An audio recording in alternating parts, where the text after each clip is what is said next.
میں کہہ چکا ہوں کہ یرغمال کے بغیر ہم کچھ نہیں کریں گے۔ کعب بن اسد نے کہا، جو ہی تمہارے آدمی ہمارے پاس پہنچ جائیں گے ہم تمہاری منشا کے مطابق مدینہ کے اندر کھلبلی مچا دیں گے۔ تم دیکھنا کہ ہم محمد صلی اللہ علیہ وسلم کی پیٹھ میں کس طرح چھرا گھونپ کر انہیں شہید کرتے ہیں۔ اکرمہ اٹھ کھڑا ہوا اور غصے میں بولا، تم بدنیت ہو، تمہاری نیت صاف ہوتی تو تم کہتے کہ مجھے کسی ضمانت کی ضرورت نہیں، آؤ مل کر مسلمانوں کو مدینہ کے اندر ہمیشہ کے لیے ختم کر دیں۔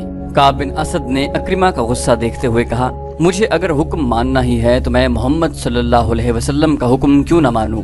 ہم مسلمانوں کے ساتھ رہتے ہیں، جو تحفظ ہمیں ان سے مل سکتا ہے وہ تم نہیں دے سکو گے۔ مورخ ابن حشام اور ابن سعد نے لکھا ہے کہ نعیم بن مسعود رضی اللہ عنہ کا چھوڑا ہوا تیر نشانے پر لگا۔ اکرمہ غصے کے عالم میں کعب بن اسد کے گھر سے نکلا۔ یہودیوں اور اہل قریش کا معاہدہ جو اگر برقرار رہتا تو مسلمانوں کی کمر ٹوٹ جاتی۔ جب اکرمہ کعب بن اسد سے ملنے جا رہا تھا اس وقت نعیم بن مسعود رضی اللہ عنہ اپنے قبیلے کے سردار غطفان کے پاس بیٹھے تھے۔ اس کے ساتھ بھی انہوں نے کعب بن اسد کے متعلق وہی باتیں کی جن باتوں سے وہ ابو سفیان کو بھڑکا چکے تھے۔ غطفان نے اپنے سالار عینیہ کو بلا لیا۔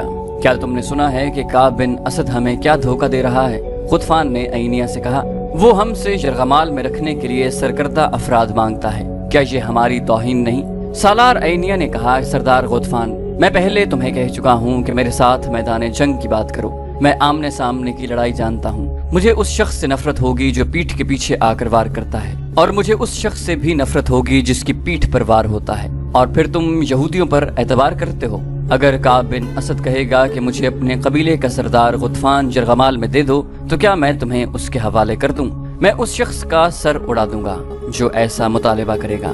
نعیم بن مسعود رضی اللہ عنہ نے کہا، میں ان یہودیوں کو اپنے قبیلے کی ایک بھیڑ یا بکری بھی نہ دوں گا، خدا کی قسم کعب نے ہماری توہین کی ہے۔ ابو سفیان کیا کہتا ہے؟ غطفان نے نعیم رضی اللہ عنہ سے پوچھا۔ یہ بات سن کر کے ابو سفیان غصے سے کانپنے لگا۔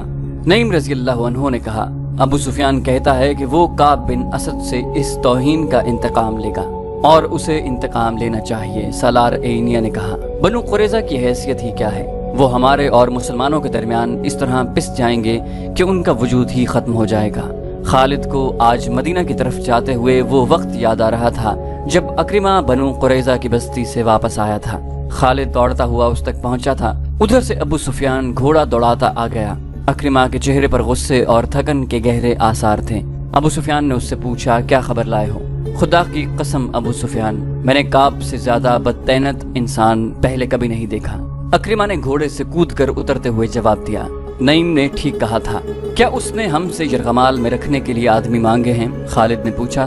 اکرمہ نے کہا، ہاں، اس نے مجھے شراب پیش کی اور میرے ساتھ اس طرح بولا جیسے ہم اس کے مقروض ہیں۔ اس نے کہا کہ پہلے یرغمال میں اپنے آدمی دو، پھر میں مدینہ کے اندر شب خون ماروں گا۔ کیا تم نے اسے کہا نہیں کہ اہل قریش کے سامنے بنو قریظہ کی حیثیت اونٹ کے مقابلے میں ایک چوہے کی سی ہے؟ خالد نے کہا، کیا تم نے اس کا سر اس کے کندھوں سے اتار نہیں دیا؟ اکرمہ نے کہا، میں نے اپنا ہاتھ بڑی مشکل سے روکا تھا، اس کے ساتھ جو ہمارا معاہدہ ہے وہ میں توڑ آیا ہوں۔ ابو سفیان نے دبی دبی آواز میں کہا، تم نے اچھا کیا، اور وہ پرے چلا گیا۔ یہ کوئی بہت پرانا واقعہ نہیں تھا، 1.5-2 سال پہلے کی بات تھی۔ آج جب خالد مدینہ کی طرف جا رہا تھا تو یہ جانا پہچانا راستہ اسے اجنبی سا لگ رہا تھا۔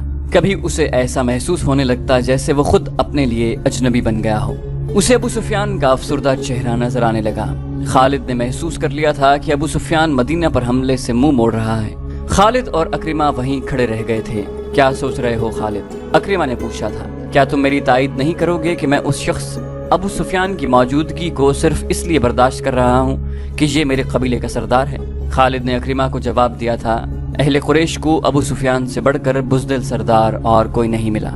تم پوچھتے ہو کہ میں کیا سوچ رہا ہوں؟ میں اور زیادہ انتظار نہیں کر سکتا۔ میں نے خندق کو ایک سرے سے دوسرے سرے تک دیکھا ہے۔ ایک جگہ خندق کم ہے اور زیادہ گہری بھی نہیں ہے، ہم وہاں سے خندق کے پار جا سکتے ہیں۔ اگر تم میرا ساتھ دو تو میں آج ہی ابھی اس جگہ سے چند سوار خندق کے اس پار لے جانا چاہتا ہوں۔ ابو سفیان کسی غیبی مدد اور سہارے کا انتظار کرنا چاہتا ہے تو کرتا رہے۔ اکرمہ نے کہا، میں تمہارا ساتھ کیوں نہ دوں گا خالد؟ کیا میں مسلمانوں کے ان قہقہوں کو برداشت کر سکوں گا جو اس وقت بلند ہوں گے جب ہم یہاں سے لڑے بغیر واپس جائیں گے؟ چلو میں تمہارے ساتھ ہوں۔ وہ جگہ زباب کی پہاڑی کے مغرب اور سلا کی پہاڑی کے مشرق میں تھی۔